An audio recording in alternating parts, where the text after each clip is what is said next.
우리에게 주시는 하나님의 말씀은 요한복음 16장 25절로 30절의 말씀입니다.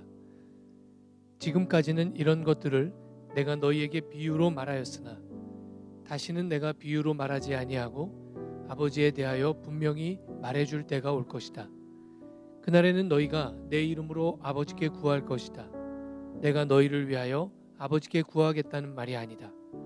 아버지께서는 친히 너희를 사랑하신다. 그것은 너희가 나를 사랑하였고 또 내가 하나님께로부터 온 것을 믿었기 때문이다.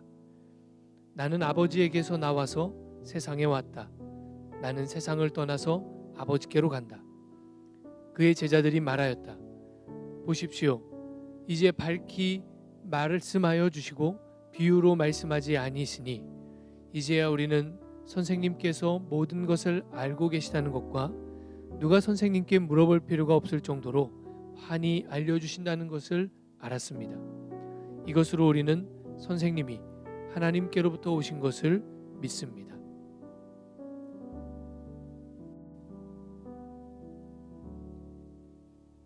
십자가의 죽음을 앞두고 예수님은 제자들에게 하나님 아버지에 대해 밝히 말씀해 주십니다. 지금까지는 이런 것들을 내가 너희에게 비유로 말하였으나 다시는 내가 비유로 말하지 아니하고 아버지에 대하여 분명히 말해줄 때가 올 것이다. 25절은 마치 언젠가는 그런 날이 올 것이라고 예고하시는 것 같지만 29절에 제자들의 대답을 보면 이미 그날은 이루어졌다는 것을 알 수 있습니다. 그의 제자들이 말하였다. 보십시오.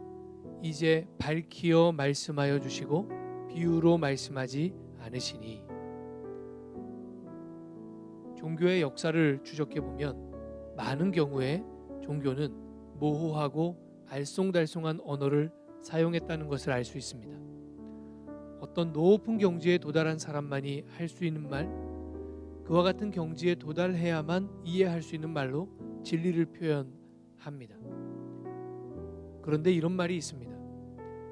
누군가 알아들을 수 없는 어려운 말을 하고 있다면 사실 그 자신도 그것을 잘 모르고 있는 것이다. 종교의 언어가 모호하고 알쏭달쏭한 것은 그것을 깨달았다고 하는 자가 너무 높은 경지에 있기 때문이 아니라 여전히 그것에 대해 잘 모르기 때문일지도 모릅니다. 자신 스스로도 선명한 언어로 밝히 말할 만큼 깨달은 것이 아니기 때문에 모호한 말로 꾸미는 것이죠.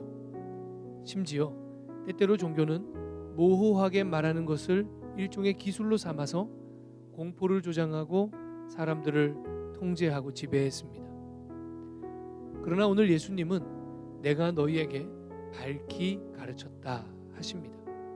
그리고 제자들도 주님의 가르침이 너무 밝고 선명해서 이제야 우리는 선생님께서 모든 것을 알고 계시다는 것과 누가 선생님께 물어볼 필요가 없을 정도로 환히 알려주신다는 것을 알았습니다. 이것으로 우리는 선생님이 하나님께로부터 오신 것을 믿습니다. 라고 고백합니다. 기독교의 진리, 성경의 복음이 가진 특징은 단순하고 명료하다는 것입니다. 예수님의 가르침은 복잡하지 않습니다. 단순하고 명쾌합니다. 그러나 동시에 심오합니다. 그래서 그것을 듣고 이해하고 마음으로 받아들이면 이런 믿음이 생깁니다. 요한복음 17장 8절에 나는 아버지께서 내게 주신 말씀을 그들에게 주었습니다. 그들은 그 말씀을 받아들였으며 내가 아버지께로부터 온 것을 참으로 알았고 또 아버지께서 나를 보내신 것을 믿었습니다. 예수님이 하나님의 아들이시고 하나님 자신이심을 믿게 되는 것입니다. 여러분, 잘 모르겠는 것을 무턱대고 믿으려고 하지 마십시오. 진리를 명확하지 않은 말로 설명하는 자들을 경계하십시오. 복음을 모호한 말로 꾸며서 영혼을 지배하고 조종하려는 자들을 경계하십시오. 예수님은 우리에게 잘 모르겠는 것을 무턱대고 믿으라고 하지 않으십니다. 예수님은 하나님에 대한 바른 지식을 밝고 선명하게 알려주십니다. 그래서 이해와 깨달음을 얻게 하십니다.